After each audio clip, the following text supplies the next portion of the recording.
पहचान वाली शक्ति तालिबान के कब्जे में अफगानिस्तान आ चुका है और इसके चलते पूरी दुनिया में हड़कंप मचा हुआ है। तो आज हम लोग देखेंगे कि तालिबान के सत्ता में आने के बाद पूरी दुनिया पर और खास करके भारत और एशिया पर क्या असर पड़ सकता है। तो जैसा कि हम लोग जानते हैं कि अफगानिस्तान दुनिया के 7 देशों से जुड़ा हुआ है। सबसे पश्चिम में जो अफगानिस्तान के है वो ईरान है और उसके बाद उत्तर में 3 देश है। एक तुर्कमेनिस्तान है, उसके बाद उज्बेकिस्तान है और फिर तीसरा देश जो है वह तजाकिस्तान है। और ये तीनों देश मतलब क्या, तुर्कमेनिस्तान, उज्बेकिस्तान और तजाकिस्तान एक समय में यह सोवियत संघ का हिस्सा था, सोवियत संघ का इलाका था। लेकिन जब सोवियत संघ का विघटन हुआ 1991 में तो ये 15 देशों के साथ यह भी एक देश, यह भी तीनों देश अलग हो गया। उसके बाद जो है उत्तर पूर्व में चाइना है और उत्तर पूर्व में ही भारत भी पड़ता है और पाकिस्तान जो है वह पूर्व में भी है अफगानिस्तान के और दक्षिण में भी है। तो इस तरह के दुनिया के 7 देशों से घिरा हुआ अफगानिस्तान है। अफगानिस्तान की आबादी एक अनुमान के मुताबिक 4.25 करोड़ के आसपास है और इसका जो क्षेत्रफल है वह 6,52,860 किलोमीटर के करीब है। मतलब क्या कि भारत का यह 5वां हिस्सा है अफगानिस्तान एरिया के दृष्टिकोण से। तो अब हम लोग देखें कि दुनिया पर तालिबान का क्या असर हो सकता है सत्ता में आने के बाद। तो सबसे पहले हम लोग पाकिस्तान की चर्चा करें, क्योंकि पाकिस्तान तालिबान और अफगानिस्तान के मामले में आज के दौर में ये अमेरिका के बाद सबसे बड़ा खिलाड़ी साबित हो रहा है। तो पाकिस्तान जो है उसका लगभग 2500 किलोमीटर का बॉर्डर अफगानिस्तान के साथ साझा करता है। और अभी जो तालिबान सत्ता में आया है अफगानिस्तान में, इसके चलते जो है पाकिस्तान की यह शॉर्ट टर्म विक्ट्री माना जाता है, जीत माना जाता है। लेकिन दूरगामी दृष्टिकोण से देखा जाए, लॉन्ग टर्म दृष्टिकोण से देखा जाए तो पाकिस्तान के लिए भी तालिबान का सत्ता में आना उसके लिए नेगेटिव साबित हो सकता है। अभी फिलहाल में पाकिस्तान को इस दक्षिणी एशियाई क्षेत्रों में एक ढंग से रणनीतिक बढ़त मिल चुका है।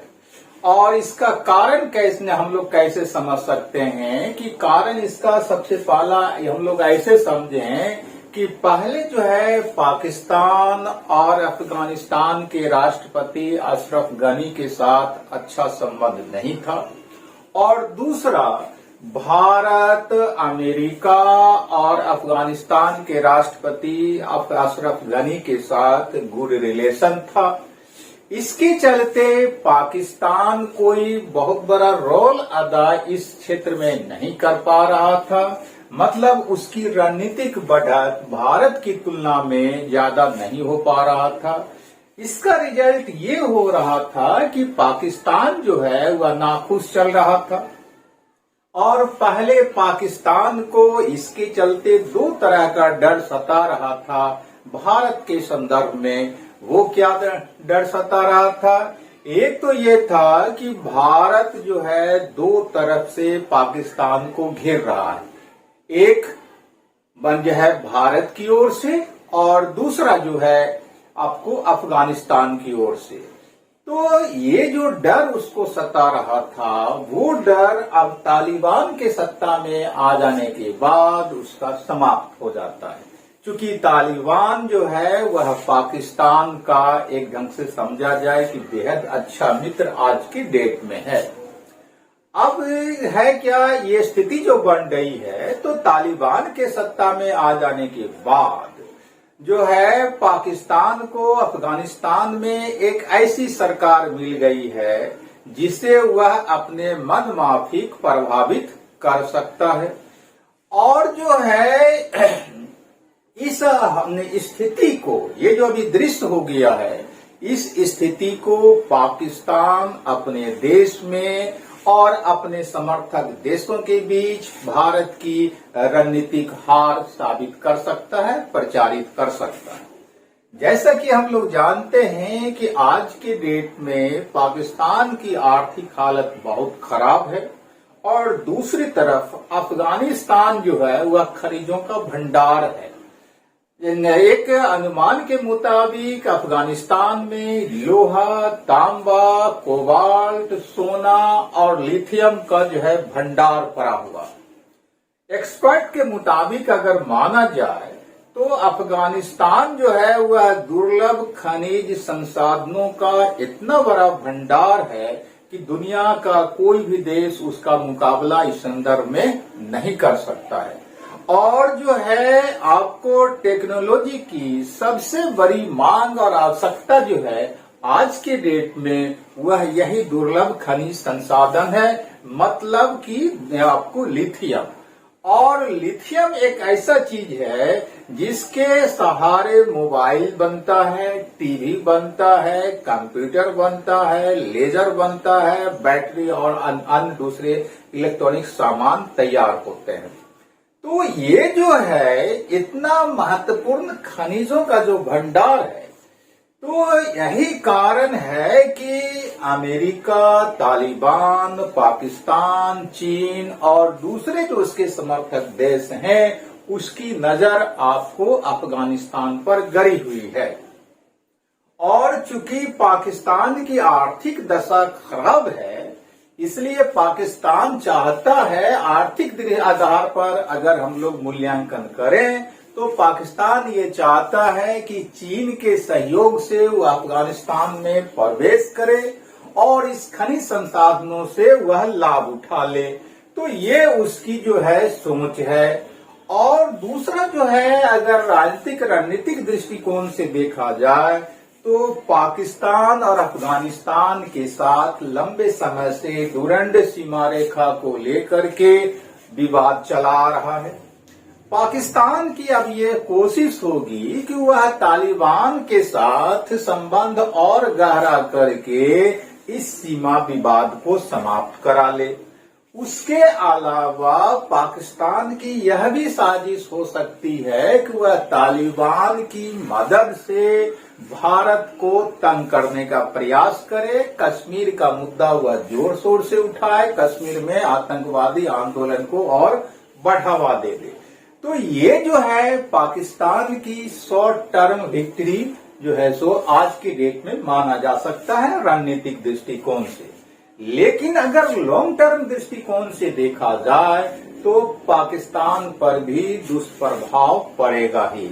अब पाकिस्तान पर दुष्प्रभाव कैसे पड़ सकता है लॉन्ग टर्म दृष्टिकोण से, तो सबसे पहली बात है कि पाकिस्तानी समाज पर तालिबान के आने के चलते नकारात्मक प्रभाव, नेगेटिव प्रभाव पड़ सकता है।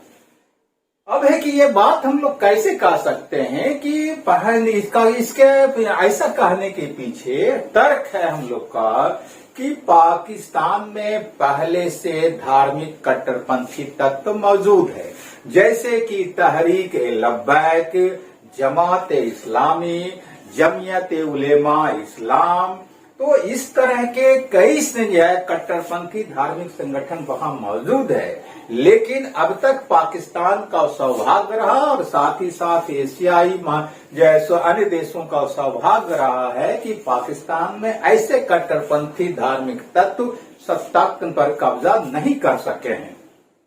लेकिन अब चूंकि तालिबान आ चुका है, आपको जो कि एक मध्यकालीन मध्ययुगीन धर्मांध जो है आपको आतंकवादी संगठन है और कट्टर इस्लामिक मान्यताओं वाला संगठन है, तो उसके सत्ता में आने के बाद अगर वह अफगानिस्तान में जैसे शरिया कानून लागू करेगा तो जाहिर सी बात है कि पाकिस्तान में भी जो कट्टरपंथी धार्मिक संगठन है वह आम जनता की मानसिकता को निगेटिव दिशा में मोड़ करके वहां भी शरिया कानून लागू करने की मांग उठा सकता है। और अगर ऐसा हो जाता है, पाकिस्तान में शरिया कानून की मांग जोर पकड़ लेती है, तो इसके चलते वहां डेमोक्रेसी और जो है सिविल राइट्स, ये सब खतरे में पड़ जा सकते हैं। तो ये उसका एक बहुत बड़ा जो है घाटा हो सकता है। अब है क्या कि इसके अलावा अगर हम लोग देखें तो पाकिस्तान में भी जो है एक जो है दूसरा तालिबान संगठन मौजूद है, जिसको कि शॉर्ट में टीटीपी कहा जाता है। टीटीपी का मतलब तहरीक-ए-तालिबान पाकिस्तान। तो तहरीक-ए-तालिबान पाकिस्तान जो है उसका रिश्ता अफगानिस्तान के तालिबान से बहुत ही अच्छा है। अब है कि ये जो टीटीपी है यह कर क्या रहा है अब तक आपको पाकिस्तान में, तो पाकिस्तान का जो इसका रिकॉर्ड मिलता है वो ये है कि टीटीपी एक तरफ जहां पाकिस्तानी सेना पर निशाना जो साधता है, वहीं दूसरी तरफ पाकिस्तान में चलने वाले जो चीन के प्रोजेक्ट हैं उसको भी अपने निशाने पर लेता है। तो ऐसा जो वो करता है, तो इसके चलते ये जो टीटीपी है उसकी मंशा और बढ़ सकती है। आज के डेट में हौसला बुलंद हो सकता है, संभव है कि वह तालिबान उसका सहयोगी भी हो जा सकता है। इसलिए जो है अब अभी के डेट में पाकिस्तान जो अपनी रणनीति बना सकता है वो ये रणनीति हो सकता है कि घरेलू स्थिति को संभालने के नजरिए से कि पाकिस्तान टीटीपी को शांत करने के लिए अफगान तालिबान का उपयोग कर सकता है। एक बात ये हो सकता है, मतलब क्या कि अफगान तालिबान के माध्यम से पाकिस्तान जो है पाकिस्तानी टीटीपी तालिबानी संगठन को शांत करा सकता है। दूसरा ये भी हो सकता है कि जो है पाकिस्तान तालिबान को अंतर्राष्ट्रीय मान्यता देने के बदले में भी इस तरह का डील कर सकता है। तो ये जो है आपको उसके लिए दूरगामी असर हो सकता है। तो इस तरह से अगर हम लोग देखें तो पाकिस्तान के लिए जहां एक तरफ तालिबान का अफगानिस्तान में सत्ता में आना शॉर्ट टर्म विक्ट्री है, तो दूसरी तरफ यह घटना उसके लिए लॉन्ग टर्म नेगेटिव स्थिति है। कुल मिलाकर के अगर निष्कर्ष के रूप में देखा जाए तो पाकिस्तान के लिए यह घटना जो है मिक्स्ड ब्लेसिंग है। और जो है एक और बात हम लोग को देखना होगा कि पाकिस्तान की आर्थिक हालत खराब है, लेकिन पहले से ही पाकिस्तान में लगभग 30 लाख अफगान शरणार्थी मौजूद हैं। और आज की स्थिति में हो संभव है कि बहुत सारे अफगान शरणार्थी और पाकिस्तान में आ जाए।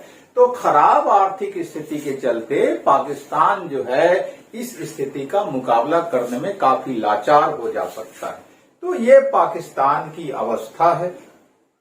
अब हम लोग दूसरे पड़ोसी देश चीन के बारे में देखें कि उस पर क्या प्रभाव पड़ सकता है।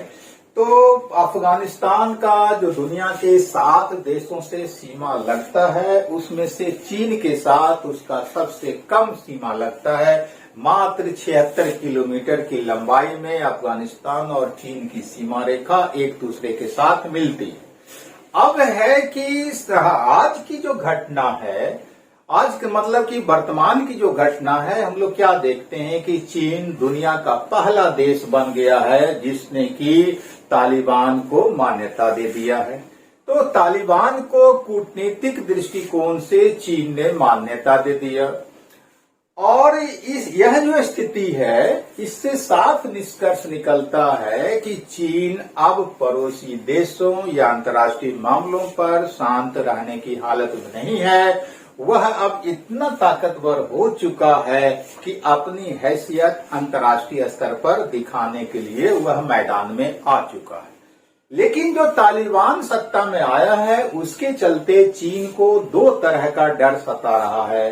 पहला डर है आपको उसका अपना आंतरिक मामला को लेकर के, तो उसका आंतरिक मामला क्या है कि चीन का एक उत्तरी प्रांत है शिनजियांग प्रांत। शिनजियांग प्रांत में हम लोग जानते हैं कि वहां उइगर मुसलमान रहते हैं, और उइगर जो मुसलमान हैं वो जो है आपको ईस्ट तुर्किस्तान जो है, ईस्ट तुर्किस्तान इस्लाम मूवमेंट चला रहे हैं। मतलब क्या कि वहां जो है उइगर आतंकवाद बढ़ता जा रहा है, तो उसकी जो कि चाइना के लिए सिर दर्द है। और दूसरा जो उसके लिए बाहरी जो है सो समस्या है या डर है, वो क्या है कि जो है पाकिस्तान में जो उसका इंफ्रास्ट्रक्चर प्रोजेक्ट चल रहा है, उस इंफ्रास्ट्रक्चर की सुरक्षा की उसकी चिंता है। अब है कि इस स्थिति से निपटने के लिए चीन क्या रणनीति बनाना चाहता है, हम लोग उसको देखें तो यही कारण है कि सबसे पहली जो उसकी रणनीति समझ में आती है कि अपने देश में आतंकवाद को शांत करना है और विदेश में अपने आर्थिक प्रोजेक्ट की सुरक्षा की व्यवस्था करना है।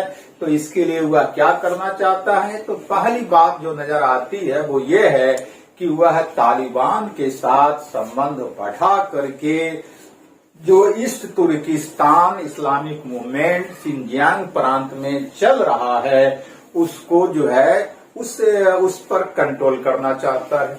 क्योंकि ऐसा माना जाता है कि तालिबान का भी पहले से समर्थन रहा है उइगर मुसलमानों को चीन में। तो अगर आज चाइना उसको मान्यता, राजनीतिक मान्यता तालिबानी सत्ता को दे दिया है, तो संभव है कि तालिबान का बहुत अच्छा संबंध चीन के साथ हो जाए। और चीन के साथ जब हो जाता है तो यह भी संभव है कि तालिबान जो है दबाव डाल सकता है उइगर मुसलमानों पर शिनजियांग प्रांत चीन में कि वह आतंकवादी घटनाओं पर रोक लगाए। तो एक तो ये उसकी रणनीति है जिसके चलते उसने मान्यता दिया है। दूसरा जो है जो उसकी रणनीति है कि वह अब एशियाई महादेश में चाइना अपना प्रभाव बढ़ा करके भारत के प्रभाव को कम करना चाहता है। जैसा कि हम लोग जानते हैं कि आजकल भारत जो है चीन को घेरने के लिए अमेरिका और दूसरे देशों के साथ मिलकर के दक्षिण एशियाई क्षेत्रों में कई रणनीतिक प्रोजेक्टों पर काम कर रहा है। तो इससे निपटने के लिए चाइना संघ क्या यह कोशिश होगा कि अगर भारत का प्रभाव इस इलाके में कम से कम हो जाता है और हमारा प्रभाव ज्यादा बढ़ता चला जाता है तो कर दे सकते हैं। दूसरी बात है कि भारत का चीन के साथ सीमा विवाद चल ही रहा है और रह करके हम लोग परिचित ही हैं। तीसरा जो है उसका जो रणनीति है, क्योंकि चाइना का अगर भारत के साथ संबंध खराब है तो अंतर्राष्ट्रीय स्तर पर उसका संबंध अमेरिका से भी खराब है।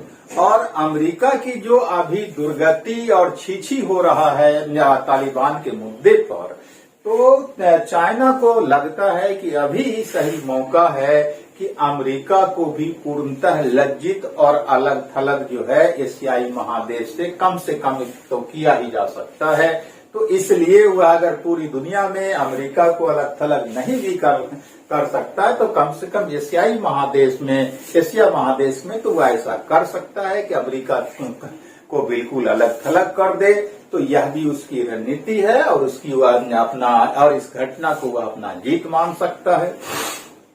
उसके बाद जो हम लोग देख रहे हैं कि उसका अपना व्यापारिक हित है कि वह वन बेल्ट रोड वगैरह जो बनाना चाहता है तो वह अफगानिस्तान से आगे ले जा करके मध्य एशिया और फिर उसके आगे यूरोप तक अपना व्यापारिक संबंध कायम कर सकता है और दूसरे आर्थिक प्रोजेक्ट वह जो है आपको अफगानिस्तान में लगा सकता है। और जैसा कि पहले हम लोग देख चुके हैं कि टेक्नोलॉजिकल डिमांड है चीन की, उस डिमांड को वह अफगानिस्तान से आसानी से पूरा कर सकता है क्योंकि वहां लिथियम है।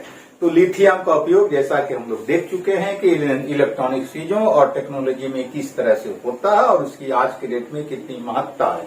तो ये जो है चाइना विजय संघ की सेना अफगानिस्तान की कम्युनिस्ट वामपंथी सरकार की मदद के लिए आई थी और 10 साल वो सोवियत संघ की सेना अफगानिस्तान में रही, लेकिन अमेरिका ने सोवियत संघ को उनके प्रभाव को समाप्त करने के लिए या कम करने के लिए या नियंत्रित करने के लिए बहुत ही नकारात्मक कदम बढ़ाया था। वो क्या था कि अफगानिस्तानियों को उसने इस्लाम खतरे में है इस बात का डर दिखाया और डर दिखा करके अमेरिका ने रूस के खिलाफ मतलब पूर्व सोवियत संघ के खिलाफ वहां आतंकवाद को पैदा किया और उसको हथियार दिया, ट्रेनिंग दिया, जिसके चलते रूस को आपको अफगानिस्तान खाली करके जाना पड़ा। और आज जो भी घटना हम लोग देख रहे हैं कि इतना आपको अफगानिस्तान में हो रहा है, उसके लिए सबसे बड़ा अगर कोई जिम्मेदार है तो वो अमेरिका है।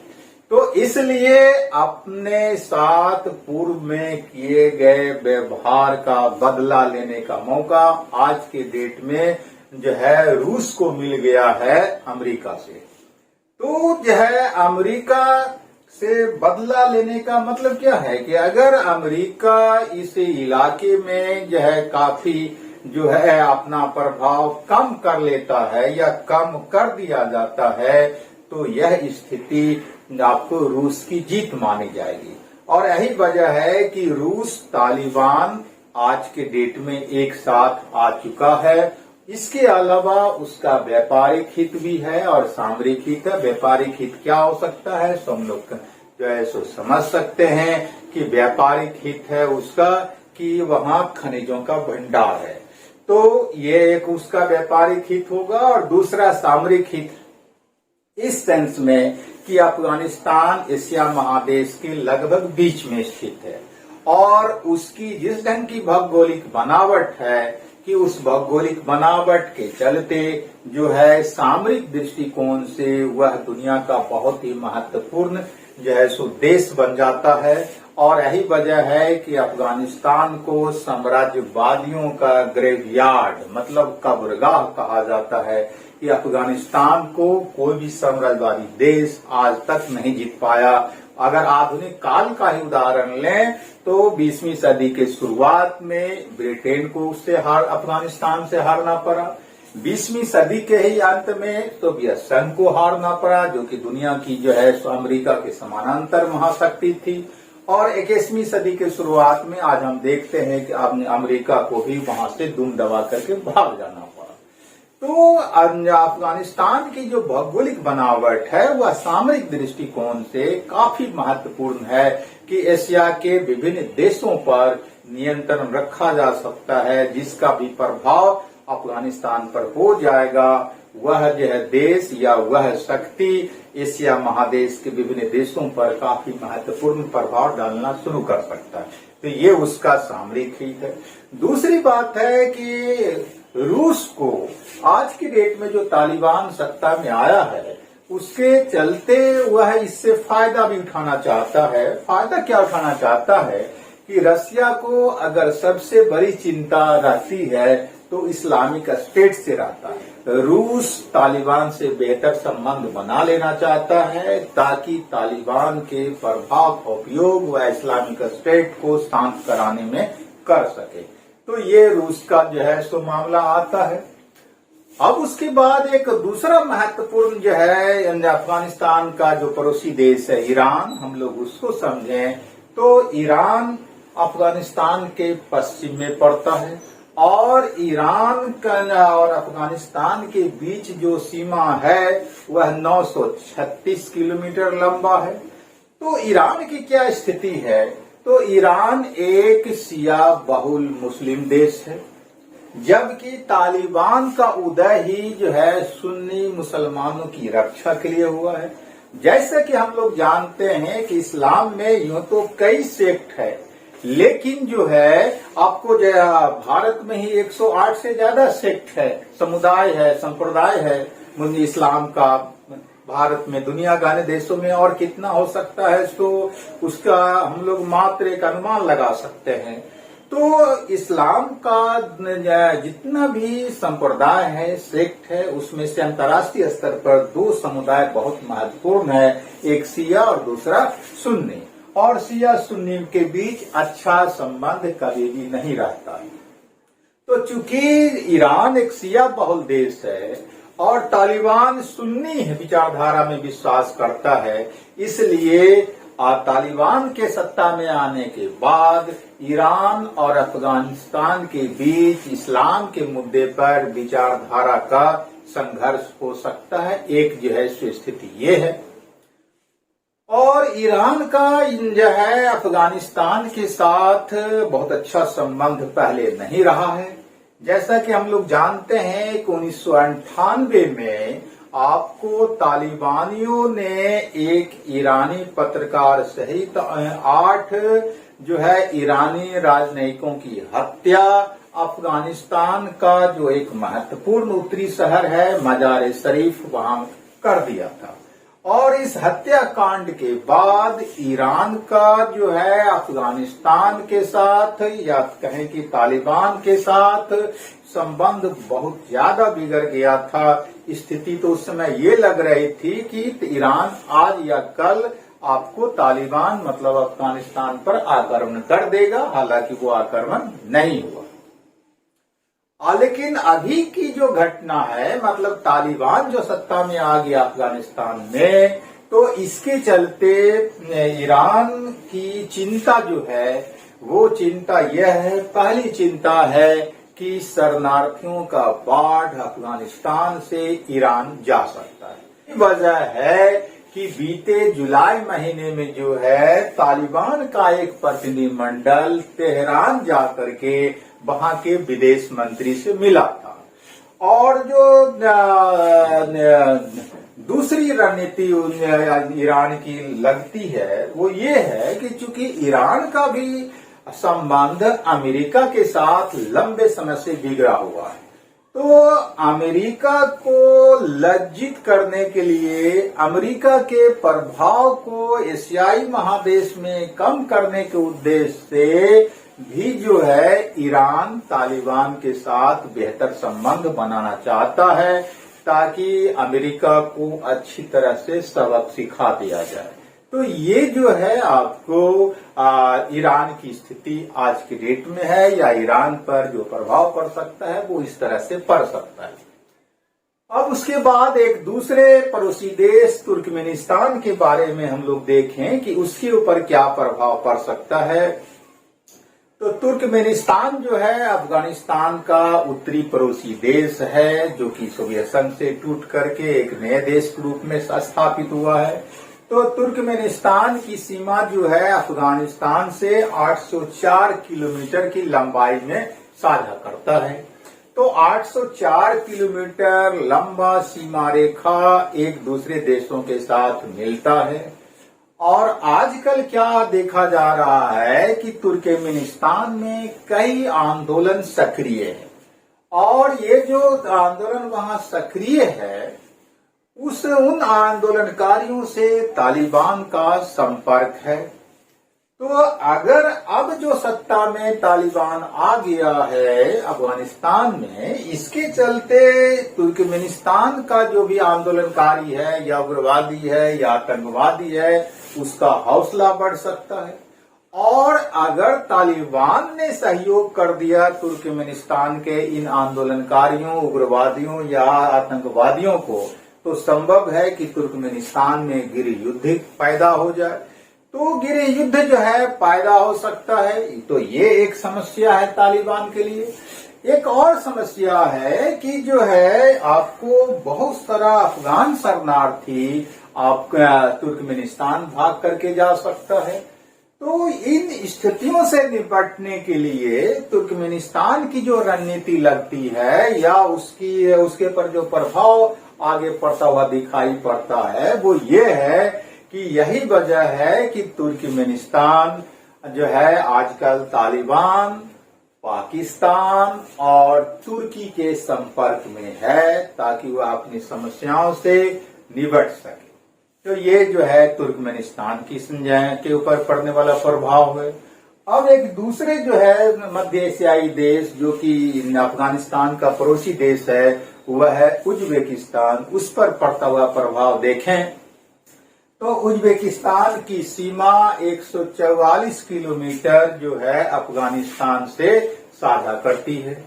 तो उज्बेकिस्तान जो है उसके लिए जो अभी की समस्या पैदा हो रही है वो ये है कि अफगानिस्तान से लोग रहते हैं तो उसके प्रति जो है उज्बेकिस्तान के लोगों की सहानुभूति है और उज्बेक शरणार्थी अफगानिस्तान से भाग करके उज्बेकिस्तान जाना चाहते हैं। एक ये चिंता उसका है।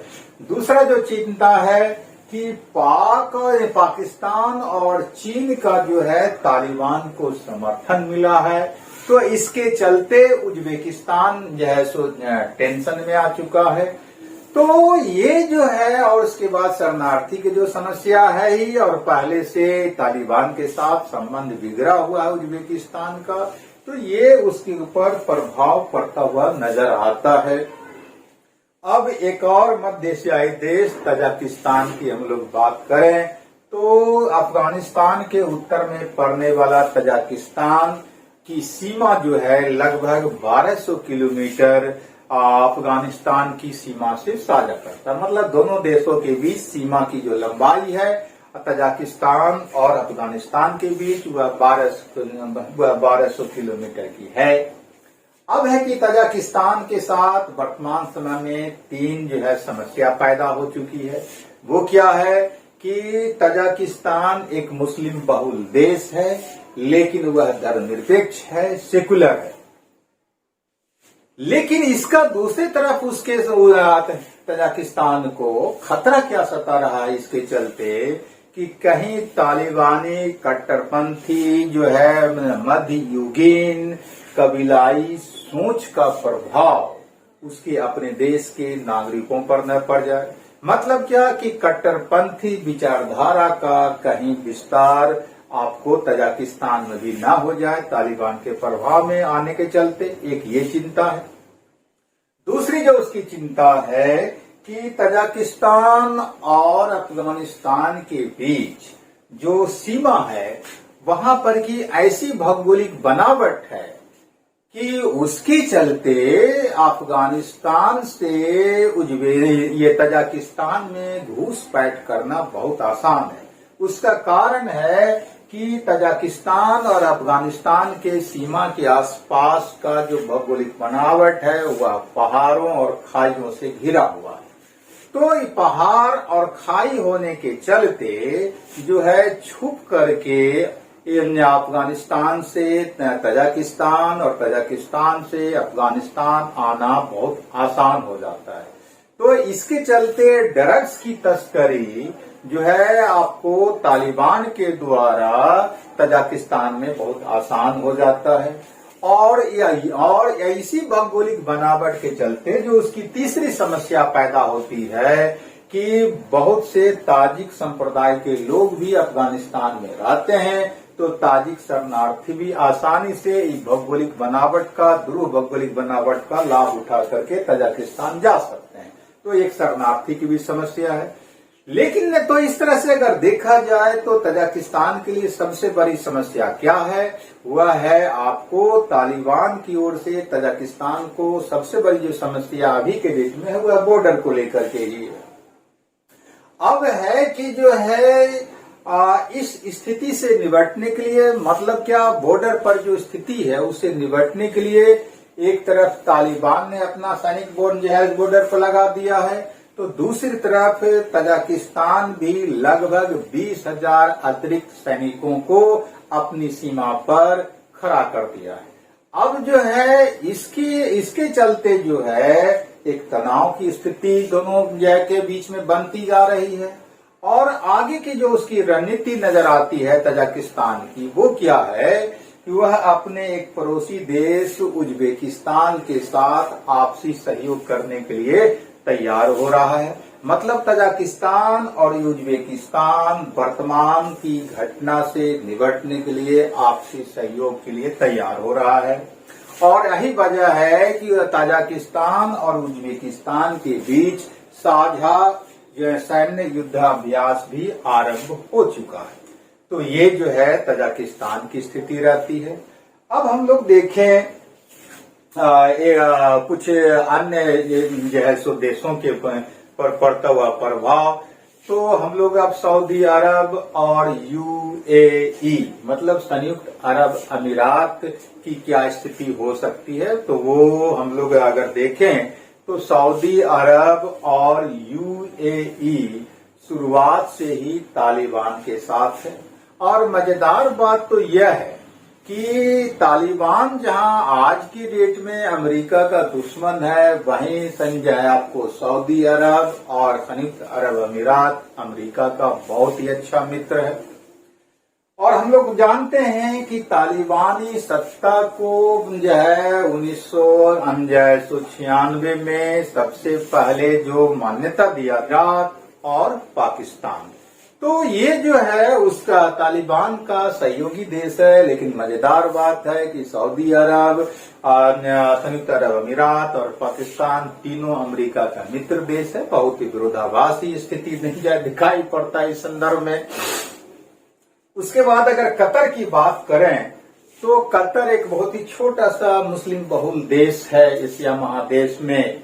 और जो है यह कतर आज की स्थिति में अफगानिस्तान के संदर्भ में बहुत ही अहम रोल अदा कर रहा है। बहुत अहम रोल कैसे अदा कर रहा है, तो पहली बात तो यह है कि तालिबान का जो अपना राजनीतिक हेडक्वार्टर है वह आपको उस कतर की राजधानी दोहा में है। और दूसरी जो है महत्वपूर्ण बात जो है कि तालिबान और अमेरिका के बीच जो समझौता हुआ वो 2020 में इसी दोहा शहर में ही समझौता हुआ था। तो इस विरोधी का जो है होने का नतीजा संभवतः अब यूरोप के विभिन्न देशों को भुगतना पड़ सकता है। विभिन्न देशों को इस तरह से भुगतना पड़ सकता है कि तालिबान अब यूरोपीय देशों को अपने निशाने पर ले सकता है और संभव है कि उन देशों में आतंकवादी घटनाओं को रह रह करके अंजाम भी दिया जा सकता है। इसलिए यूरोपीय देश भी आज की डेट में सतर्क होता जा रहा है। और हम लोग देख रहे हैं कि ब्रिटिश प्रधानमंत्री जॉनसन का क्या बयान आ रहा है और दूसरे देशों का किस तरह का बयान आ रहा है। अब आता है मुद्दा सबसे महत्वपूर्ण खिलाड़ी अफगानिस्तान के संदर्भ में, जिसने कि अफगानिस्तान की आज की डेट में ये दुर्गति कर दी है, वो है अमेरिका। तो अमेरिका जो है हम लोग जानते हैं कि जो है अभी जो अफगानिस्तान में जो कुछ हो रहा है उसके चलते राष्ट्रीय और अंतर्राष्ट्रीय मतलब आंतरिक और बाह्य दोनों तरह से ये दोनों स्तर पर अमेरिका का और अमेरिकी राष्ट्रपति का बेहद आलोचना हो रहा है। और पूरी दुनिया में जो अमेरिका का अपना एक प्रभाव था वो प्रभाव बड़ी तेजी से घटता हुआ नजर आ रहा है।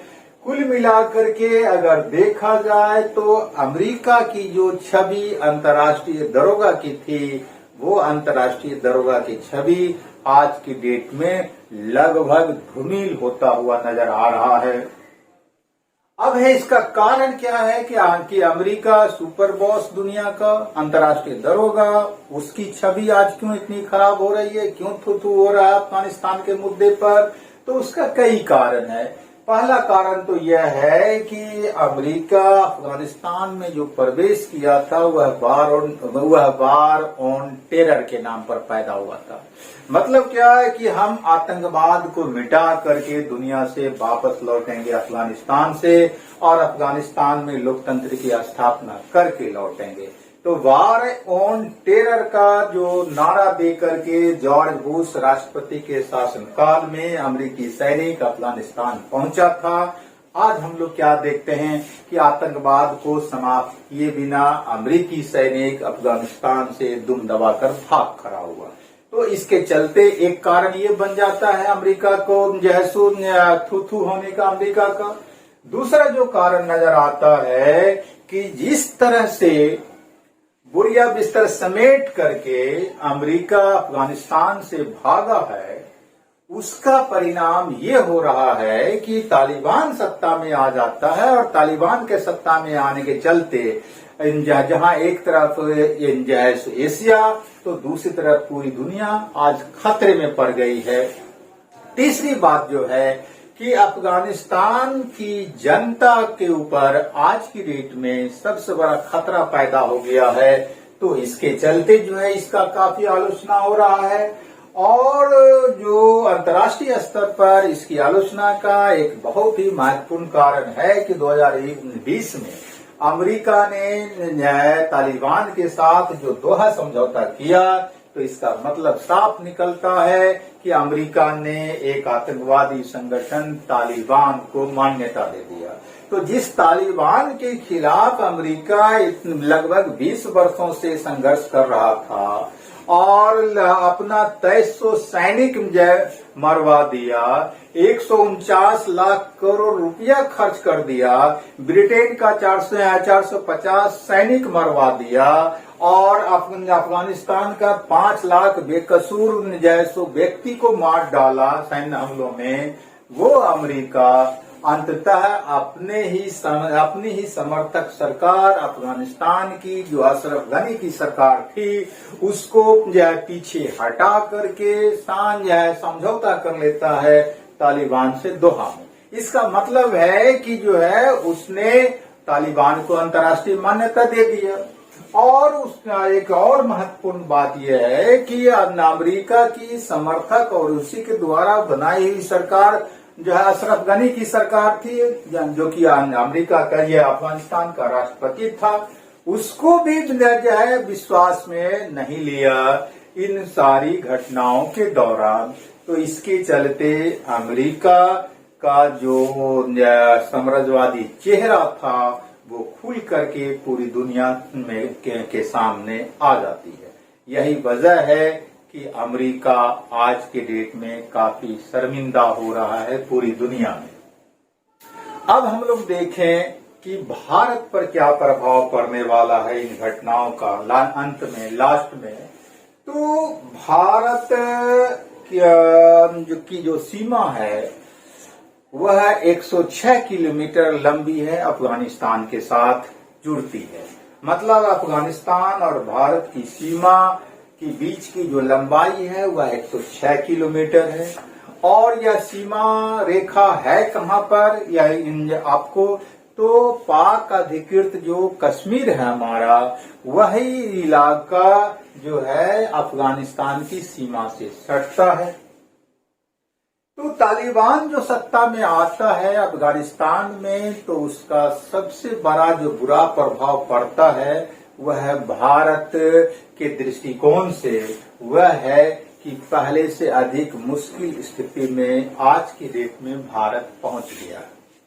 तो और ऐसा होता क्यों है? ऐसा होने का एक बहुत ही महत्वपूर्ण कारण है कि विगत कुछ वर्षों से भारत की जो वैदेशिक नीति है वो अमेरिका के साथ हो जाती है और अमेरिका के समर्थन में जो हमारी विदेश नीति चली जाती है, तो उसका नतीजा होता है कि आज अमेरिका अगर अफगानिस्तान से वापस होता है तो हमारी जो है रणनीति बिल्कुल फेल नजर आ जाती है और हम इस क्षेत्र में रणनीतिक दृष्टिकोण से बिल्कुल अलग थलग पड़ते हुए नजर आते हैं।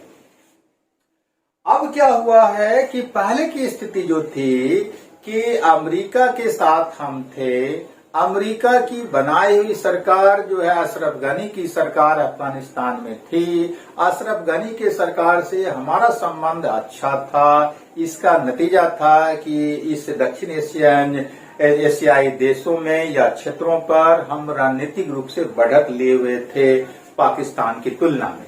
लेकिन अब जो है हम बिल्कुल अलग थलग हो चुके हैं और अभी की जो वर्तमान की परिस्थिति है कि अब इस इलाके में चाइना, पाकिस्तान, रूस और इन देशों की अब जो है रणनीतिक बढ़त है कि रसिया हमारा दुनिया में सबसे ज्यादा विश्वसनीय और भरोसेमंद देश था, लेकिन अमेरिका को प्रसन्न करने के चक्कर में अब वैसा जो है सो गर्माहट वाला हमारा संबंध रूस के साथ नहीं रह गया है। चाइना के साथ तो संबंध बिगड़ा है ही, पाकिस्तान के साथ बिगड़ा है ही, और ईरान के साथ भी जो हमारा पहला संबंध था वो संबंध आज की डेट में नहीं रहा। अफगानिस्तान के दबाव में हमने पाकिस्तान से भी बहुत ही अच्छा संबंध अब रखने में नाकामयाब रह चुके हैं, और यही वजह है कि चाबहार बंद को करना था ईरान में, वो ईरान अंततः अपने से खुद करने लग गया है। वो अपने यहाँ की राष्ट्रीय कंपनियों को ही ठेका दे चुका है। तो ये जो 4 देशों का अब जो है अहम रोल होने वाला है इन क्षेत्रों में, तो उसके बीच हमारी स्थिति कहीं बनती हुई नजर नहीं आ रही है। तो ये जो है हमारी जो है आज की डेट में चिंता का एक बहुत बड़ा वजह है। वैसे जो है पाकिस्तान, रूस और अमेरिका की तरह है, अफगानिस्तान में हम कभी भी बहुत बड़े खिलाड़ी नहीं रहे हैं। अफगानिस्तान में के संदर्भ में इन्हीं 3 देशों का जो है अहम रोल, मतलब कि बहुत ही महत्वपूर्ण रोल रहता आया है, अमेरिका का, रूस का और पाकिस्तान का। लेकिन जो है दक्षिणी एशिया के पूरे क्षेत्र में जो है सुरक्षा और सांस्कृतिक संबंधों को आगे बढ़ाने में हमारी मतलब भारत की महत्वपूर्ण भूमिका रही है, और हजारों की संख्या में अफगान छात्र भारत पढ़ने आते हैं, वहां के लोग इलाज कराने आते हैं।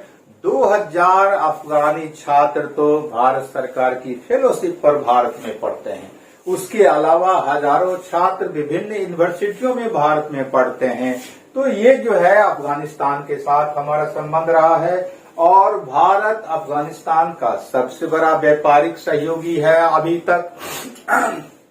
अफगानिस्तान और भारत के बीच जो सालाना व्यापार होता है उसकी मात्रा 10.5 लाख करोड़ की है प्रति वर्ष की।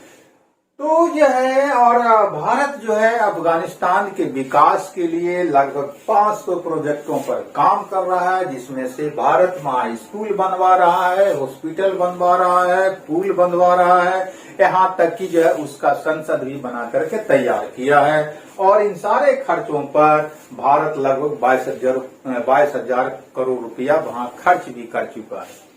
लेकिन जो है ये स्थिति होने के बाद अब क्या हो सकता है? इतना कुछ तो हम करते रहे अफगानिस्तान के लिए, दक्षिणी एशिया के क्षेत्र में सुरक्षा और सांस्कृतिक संबंधों को आगे बढ़ाने में हमारा अहम रोल रहा। लेकिन अब क्या होगा जब तालिबान आ गया है अफगानिस्तान में? तो पहले जो घटना हो सकती है वो ये है, भारत के लिए जो दुखद घटना हो सकती है कि अफगानिस्तान भारत विरोधी आतंकवादी घटनाओं का केंद्र हो सकता है। तो आतंकवाद का केंद्र अफगानिस्तान भारत विरोधियों का हो सकता है। पहला ये दुखद घटना हो सकता है जो कि संभावित है। और जो है एक बहुत ही महत्वपूर्ण बात यह है कि आज का जो तालिबान है वो उसको मुफ्त में एक तरह से अमेरिकी हथियार प्राप्त हो चुका है, और पहले से वह अमेरिका के द्वारा ट्रेंड भी है। तो बहुत ही खतरनाक अमेरिकी हथियार तालिबान के पास, अमेरिका और अमेरिका के से ट्रेनिंग प्राप्त है, और अमेरिका से 20 वर्षों तक लड़ने का भी उसका लंबा अनुभव है। तो ये जो सो परिस्थिति है भारत के लिए काफी जो है खतरे की घंटी बजा सकता है। दूसरी बात यह है कि जो है कई पाकिस्तानी आतंकी संगठन आज के डेट में अफगानिस्तान में रह रहा है, जिसमें से कि आपको लश्कर-ए-तैयबा भी है और लश्कर-ए-झांगवी भी है। और लश्कर-ए-तैयबा और लश्कर-ए-झांगवी के साथ अफगान के तालिबानियों का अच्छा संबंध है। तो ये जो है स्थिति है कि आतंकवादियों का गढ़ अफगानिस्तान हो सकता है और भारत को उसका सामना करना पड़ सकता है। दूसरा जो खतरा नजर आता है कि कश्मीर अशांत हो जा सकता है, क्योंकि तालिबान को जो सफलता मिली है अफगानिस्तान में, उसके चलते कश्मीर में जो आतंकवादी है उसका हौसला बुलंद हो सकता है और वह खुद भी और अफगान तालिबान से भी संबंध बना करके चाहेगा कि कश्मीर में हम अशांति पैदा करें। तो ये एक खतरा पैदा हो सकता है। हालांकि तालिबान घोषणा कर दिया है, जो कि भारत के लिए सुखद माना जा सकता है, कि उसने कहा है कि कश्मीर का मामला भारत और पाकिस्तान का आंतरिक मामला है, हम उसमें हस्तक्षेप नहीं करेंगे। लेकिन तालिबान के इस घोषणा पर कितना यकीन किया जा सकता है, हमारा हर कोई जानते हैं कि इसकी परीक्षा तो आने वाले कुछ समय के बाद ही हो जाएगी। और उसके बाद फिर आईएसआई, मतलब क्या, पाकिस्तान की जो जासूसी संस्था है आईएसआई, वह क्या कर सकता है कि तालिबान को कश्मीर के मुद्दे पर भड़का सकता है। तो आईएसआई की भूमिका भी खतरनाक मोड़ ले सकती है इस संदर्भ में। तो एक बात, ये खतरा पैदा होता है। और जो एक और बात है कि यदि जो है चीन और पाकिस्तान के अलावा रूस ने भी तालिबान को मान्यता दे दिया, तब भारत के लिए रणनीतिक दृष्टिकोण से इस क्षेत्र में बहुत ही मुश्किल की स्थिति पैदा हो सकती है, क्योंकि रूस भारत का काफी भरोसेमंद देश है। लेकिन चीन और पाकिस्तान के अलावा रूस भी अगर मान्यता दे देता है तालिबान को, तब सवाल उठता है कि भारत क्या करेगा, तालिबान को कोई या क्या समझेगा, क्योंकि भारत अभी तक तालिबान के मुद्दे पर कुछ बोल नहीं रहा है। तो ये जो है एक समस्या पैदा हो सकता है। उसके अलावा पाकिस्तान और चीन, यह दोनों भारत का दुश्मन देश माना जाता है। तो पाकिस्तान और चीन का दोनों यह प्रयास होगा कि साझे रूप में वह प्रयास करके, कोशिश करके भारत की महत्ता को इस क्षेत्र में कम से कम कर दे। तो ये जो है एक भारत के लिए खतरा हो सकता है। अब अगर आर्थिक दृष्टिकोण से देखें तो भारत ने जो है, आपको हम लोग जानते हैं कि ईरान का चाबहार बंदरगाह जो है उसको अपने नियंत्रण में लिया। उद्देश्य ये था कि चाबहार बंदरगाह के माध्यम से अफगानिस्तान और ईरान के साथ हम मध्य एशिया को भी जोड़ लेंगे। तो अफगानिस्तान और ईरान के साथ साथ मध्य एशिया को जोड़ना था, और जो है मध्य एशिया से लेकर के यूरोप तक हमको व्यापार करना था। और ऐसा इसलिए हम लोग कर रहे थे कि पाकिस्तान पर हमारी इस संदर्भ में निर्भरता कम समाप्त हो जाती, कि रास्ता हमारे लिए समुद्री मार्ग से होकर के थलीय मार्ग तक जाता चाबहार बंदरगाह तक, और वहां से फिर जो है हम आगे मध्य एशिया और यूरोप तक जाते, हमारा व्यापार का सीधा रास्ता होता। तो व्यापारिक मार्ग के लिए हमको पाकिस्तान की कोई आवश्यकता नहीं रह जाती। लेकिन आज के डेट में जो एक्सपर्ट का, विशेषज्ञों का कहना है वो ये है कि जो है आने वाले समय में अफगानिस्तान के साथ व्यापार जो है वह पाकिस्तान के कराची और ग्वादर बंदरगाह के माध्यम से हो सकता है। तो पाकिस्तान के कराची और ग्वादर बंदरगाह से अगर व्यापार होगा तो उस स्थिति में चाबहार बंदरगाह के लिए हमने जो निवेश किया वह तो हमारा बेकार हो जाएगा। तो ये हमको आर्थिक घाटा होगा और हमारा व्यापार प्रभावित हो सकता है। इसके साथ साथ जो आंतरिक जो है सो खतरा है उपस्थित हो सकता है भारत में, वो ये हो सकता है कि भारत में भी कट्टरपंथी दक्षिणपंथी हिंदुत्व विचारधारा जोर पकड़ सकता है, और जोर पकड़ सकता है तो उसके विरोध में मुस्लिम भी जो है कट्टरपंथी विचारधारा भी जो है सो सामने आ सकता है। इसका नतीजा ये होगा कि दोनों के बीच संघर्ष पैदा हो सकता है, और जब संघर्ष पैदा होगा तो उसका नतीजा ये होगा कि जहां एक तरफ देश की एकता और अखंडता खतरे में पड़ सकती है, वहीं दूसरी तरफ लॉ एंड ऑर्डर की समस्या पैदा हो सकती है, और तीसरी बात की हमारा विकास भी प्रभावित हो सकता है। और चौथी बात, तो अब हम लोग देखें कि इस संदर्भ में भारत की वर्तमान समय में क्या रणनीति है। तो पहला जो पॉइंट नजर आता है इस संदर्भ में वह है कि भारत वेट एंड वॉच की रणनीति पर काम कर रहा है। दूसरा है कि दूसरे देशों के रिएक्शन पर नजर रख रहा है कि दुनिया का और देश या पड़ोसी देश तालिबान के मुद्दे पर क्या कुछ बोल रहा है। तीसरा है कि कश्मीर की स्थिति पर नियंत्रण रखने का प्रयास है। चौथा है कि जो भी भारतवासी अफगानिस्तान में हैं उनको सुरक्षित वापस भारत लाया जाए। और पांचवा जो नजर आता है कि जो ISI पाकिस्तानी जासूसी संस्था है उसकी साजिश को नाकाम करने का प्रयास किया जाए। तो ये भारत की वर्तमान समय में रणनीति नजर आती है और यही वजह है कि भारत चुप्पी साधे हुआ है। अब आता है कि इन सारी घटनाओं को देखने के बाद भारत के लिए सबक क्या नजर आता है जिससे भारत को सीखना चाहिए। पहला है कि देश में धार्मिक राजनीति को समय रहते हम लोग खारिज करते रहें, चाहे किसी भी कोने से किसी भी धर्म विशेष की राजनीतिक आवाज सामने आए। कट्टरपंथी जो है सो आवरण लिए हुए कट्टरपंथी विचारधारा का जो भी धर्मांध राजनीतिक हो, चाहे वह जो है किसी भी धार्मिक समुदाय की ओर से, उसको हम लोग खारिज करें। दूसरी बात कि सांप्रदायिक सौहार्द, सामाजिक प्रगति और डेमोक्रेसी को मजबूत करें, संवैधानिक मान्यताओं का सम्मान करें। ये हमारे लिए सबक है। ऐसा इसलिए कि ये अफगानिस्तान भी तो पहले एक प्रगतिशील देश था, आधुनिक देश में वह कन्वर्ट हो रहा था, लेकिन अफगानिस्तानियों को अमेरिका ने इस्लाम खतरे में है इस बात का डर दिखा करके, डर पैदा करके वहां आतंकवाद को बढ़ावा दिया और आज अफगानिस्तान जो है नर्क के दलदल में जा फंसा इसके चलते। इसलिए धर्म की राजनीति और अंध धर्मांध की राजनीति किसी भी देश के लिए बेहतर नहीं हो सकता है। इससे हमको सबक लेने की आवश्यकता है। उसके बाद अगला जो सबक हमारा है कि आंख मूंद करके हम दुनिया के किसी भी महाशक्ति का समर्थन नहीं करें, उसका पिछलग्गू नहीं बने। अगर हम अमेरिका के वैदेशिक नीति के साथ नत्थी नहीं हो गए होते तो आज हम अलग थलग तालिबानी घटना के बाद इस क्षेत्र में नहीं पड़ते।